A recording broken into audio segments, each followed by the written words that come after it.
Welcome to the OC Network. Yes. We're so happy you're here. Give yourself a round of applause for just showing up. Thank you I so appreciate that you're here. This is Stephen Elijah Primero. Yes. Did I pronounce your last name correctly? Yes, you did. Thank I was you so really much. afraid of that. I was like, see, I'm No, out. no. Like, I went back to first grade. Like, I was like, Premier for what? No, you'll be surprised Okay. about the different ways people pronounce my name, but no, you got it right. So, how about you introduce yourself to us? 'Cause I Sure. already know a little bit about you, but the audience does not. So, tell us what you're all about. I am one of three of this three trio person kind of like founder group called TheFiveSands. We've been doing like short film narratives and like storytelling media for about 3 years now. Okay. We started off just wanting to just put up films for fun, and then we ended up just realizing that we liked it enough to like make it more, take it a little bit more seriously, and to find a way to include other types of different artists and different types of storytellers and also creatives. Okay. So we've been now doing this for about 3 years. We have like a following of like a couple of hundred people, and like we have like our specific group now that we call the collective, which is like 16 people strong, I think. So this is a small group. It's like a startup. Yeah, so it's on its way. Yeah, it's a startup group. Is Philly your only location, or are you somewhere As of right now, where we operate, yes. We do have all the members come from different places. We have some members in Philly, some members in New York, some members in Connecticut, some members in LA, some members in Jersey. So like we have like a little mosh posh. yeah, of a little much everybody people right we've now. interacted with before before we came to Philly, people we've known for a while, people we've met in the last 2 years. So we've just kind of just been spreading around and just trying to gather. It's like a community. yeah, It's we're a trying to make the community community. of everybody. So you're here today to talk about your latest project, SleepWalk. Yes. So you said you've been doing this for about 3 years. So SleepWalk is what, your fifth or fourth project so far? So SleepWalk's actually our 11th project. So I was on your YouTube yesterday, and I only saw Gray Matter, Yeah. Moonlight. Yeah. Well, Good So- Night. Sorry, Good Night. Yeah. So basically, what it is, it's Good Night and all those films came out. When we first started out, we kind of didn't know where we wanted to go. We were just like with our film trajectory and what we wanted to do with the company. So we just kind of like started releasing films for fun and just started really having like a solid ground of like, this is what we're doing now, and we'll probably do some more later or not. Okay. And then we basically decided that we wanted to do more, and we filmed a bunch of more projects after. So I say 11th because on YouTube or to the public we only have like 4 or 5. Yes. But it was our 11th project that we filmed because we had done so many prior to, and those projects that are not out yet will be out next year. Okay. Well, Yeah. we can't wait to see, obviously. Thank you. But today we brought you here to talk about SleepWalk. So we're just going to dive right into it. And you're the director, producer, writer of SleepWalk. Am I correct on Yes. that? Oh my God. Have you written and directed all of your films? Or is this like your first one where you've kind of headlined and you've pushed forward? This is like my 3rd film that I've written and directed myself. Interesting. Yeah. What's compared to the other 2 films, was this experience any different for you? Are you kind of like used to now being like the number one guy on set, or is it like a different experience every time? I've never been used to it. I think I'm still not used to it. You're still learning so Yeah, much. no, yeah, because I'm still very aware of the things I'm not doing right, or I'm still very aware of the things that like. You get hyper conscious. Yeah, about yeah, it. because like I tend to also like control my sets in like production management like area. So like even if I'm not production managing the project, I'm thinking in the production management sense. Okay. Because I want to make sure every single area is covered. Yes. And I guess that's just like the Capricorn in me. Yeah. I'm glad you know.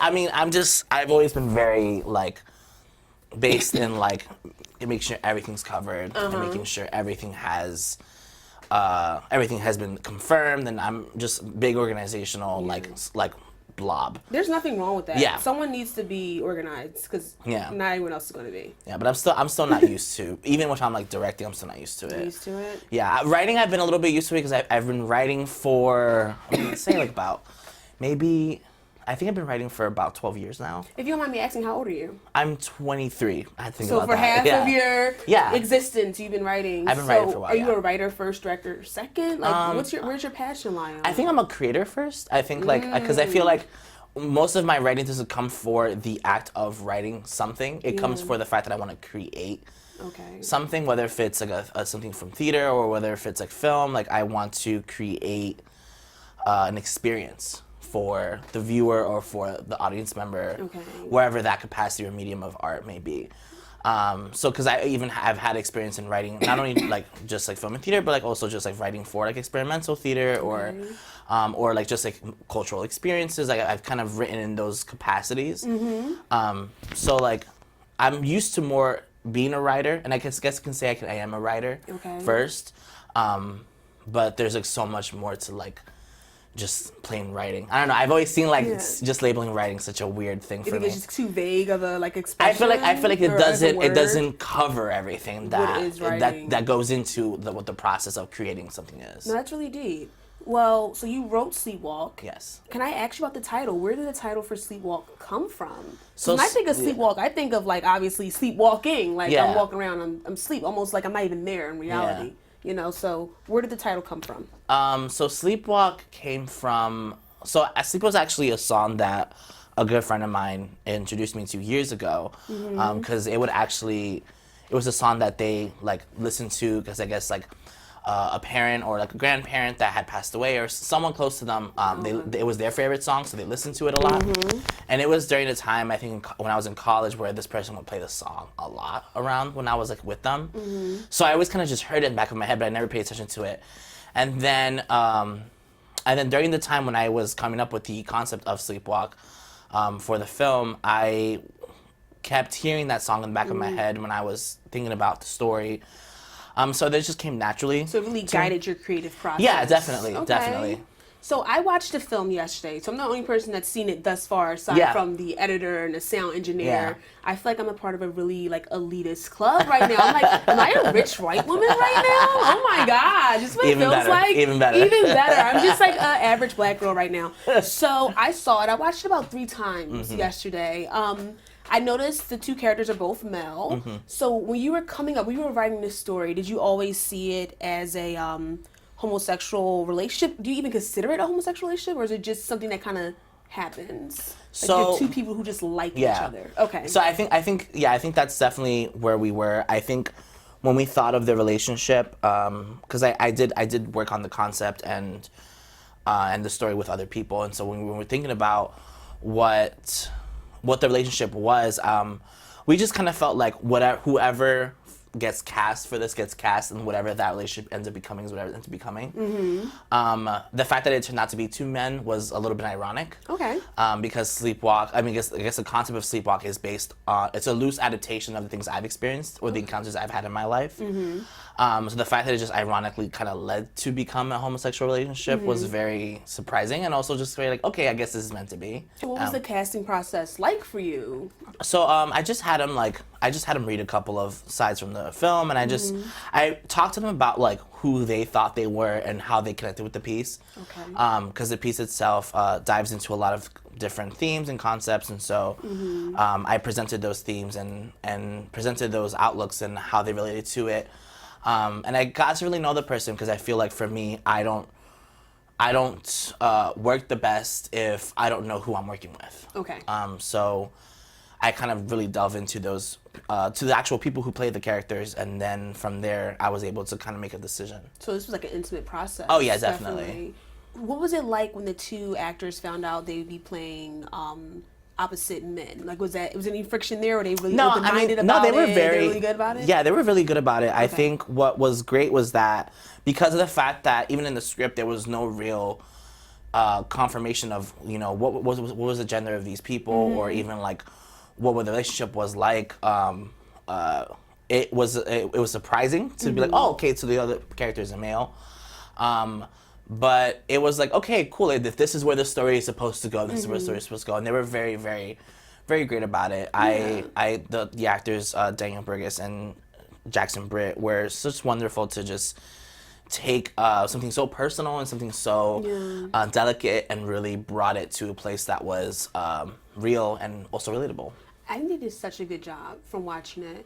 something else I noticed when I was watching it, they never say each other's names. Mm-hmm. What are the names of these characters? But I noticed they're wearing a particular color palette you're going Yeah. for, but they never call each other by their name. And I'm like, that's very, very interesting. Yeah, I left the characters nameless because I felt like because the basis of the story is very much when you are or when you can't let go of something or someone or of a situation that is not only just toxic for you, but is driving you down a darker path or a deeper path. And because like the fact that they kind of live in this bubble, it contains them there, and it's they're kind of quarantined to this relationship. Wow. They know the same people. They're Yeah, the they same know party the same in one parties. scene. Yeah, They can't get away from each other. No. And there's a time jump. I noticed you have like about a 2-year time jump. Yeah. So that leaves me, the audience, to wonder, they probably bump into each other all the time. Yeah. They literally cannot escape each other. No, they can't escape each other. Yeah, and and I think that's the whole purpose of it. So when we were in the room and we were just kind of figuring it out, I realized that I didn't want them to have names because I feel like you could be somewhere with these people, and if you were watching this movie and you felt like, well, I'm that person, it was easier to relate to them because you didn't know who they were. Okay. And you didn't know there was a defining person. Like, oh, I'm not like this person. It's more like, oh, I can feel that because I've been through that. It's like easier to sympathize with these Yeah, characters. and also just like find the story for yourself, because I feel like this type of encounter or this type of experience is something that everybody encounters at one point in their life, whether if it's in a romantic relationship or even in a platonic relationship or a friendship or even a siblingship or even with a parent. Yeah. You find this type of connection. This movie this short was very high energy. Like, I felt like the vulnerability. I felt the tension in certain scenes where I'm like, I've been there in my relationship where it's just so much that is not being said, but yet everything's being said, just with the body language. And you mentioned that like you've been through some of these experiences. So how much of this is nonfiction, I guess? Is this a biography? What are you trying to tell us? What's going on? This is actually a biography. Yeah, no, it really, I mean, to be honest with you, it really is like 100% like from real things. Yeah. As far as like from my own life, not so much. I mean, it's like probably a good half of the movie is like definitely from my own personal experiences. But when I was doing the concept work with other people in the room, I also draw it from their own experiences and their own encounters, because I wanted it to feel like this is something that happens to everyone. This is definitely a collective process. So when we had all those people in the room and we were talking about their own experiences and they opened up and they got very vulnerable, that we decided what we would work with, and we kind of incorporated a lot of experiences. Yeah. So as far as like what is real, it's 100% real. And then what exactly... And what relates to me, it's about half. So half. Is it any scene in particular you want to talk about right now? It's funny that you say that, because I feel like, as well, like the other day, for example, like I was doing like a photo shoot for this, and I was sitting there, and there was like all these things around me on the set, and I was sitting there, and I was just like, all this came from pain.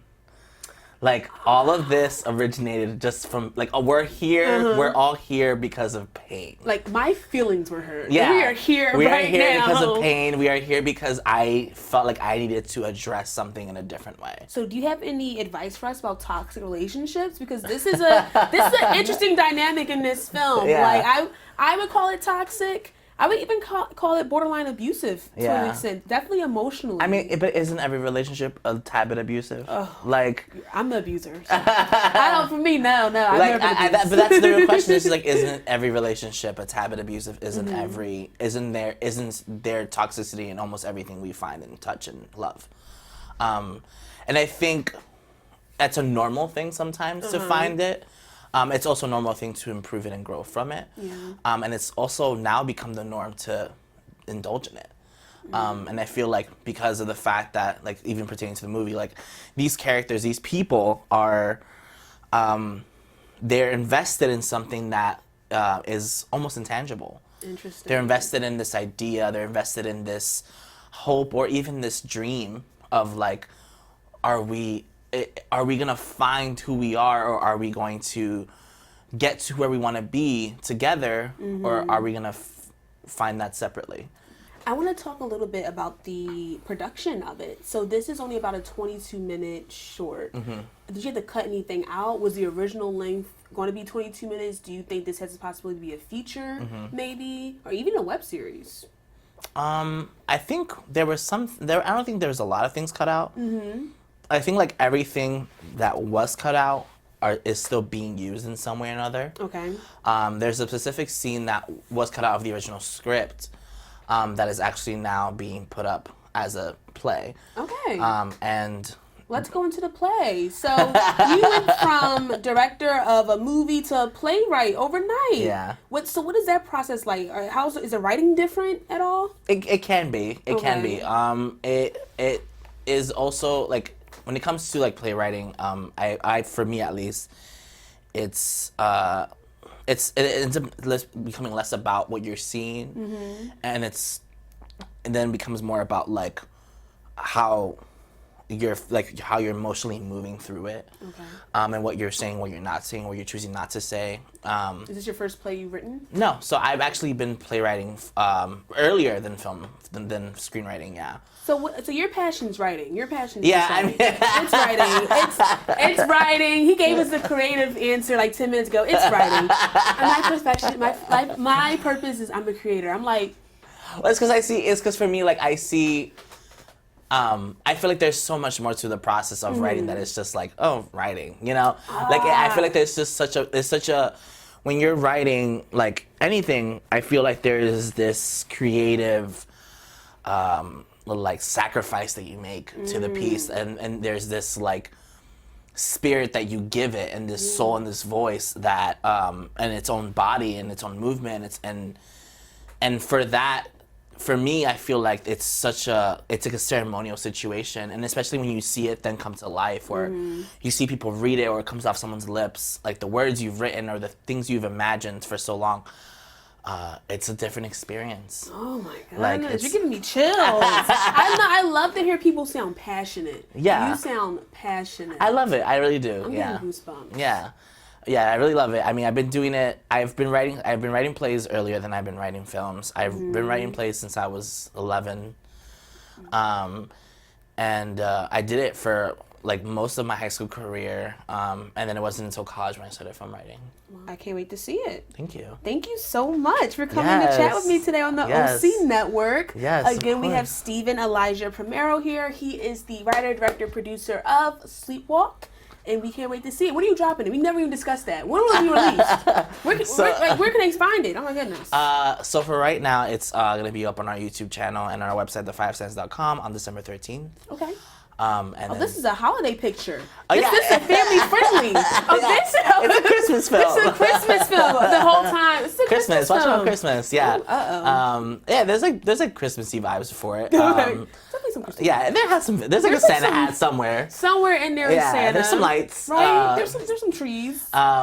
Yeah, no, it has a winter vibe. So yeah, December 13th. Okay. And then the play version happens December 6th at Painted Bright Art Center. Awesome. And we'll have all that information below. You can find that below. You can click the links. We'll have all that stuff for them. Thank you so much for coming on the network. Of course. Give yourself a round of applause. Yay. Yes, you can find this episode on the OC Network's page as well. All right. Bye-bye. Thank you so much. Ooh, let's hug.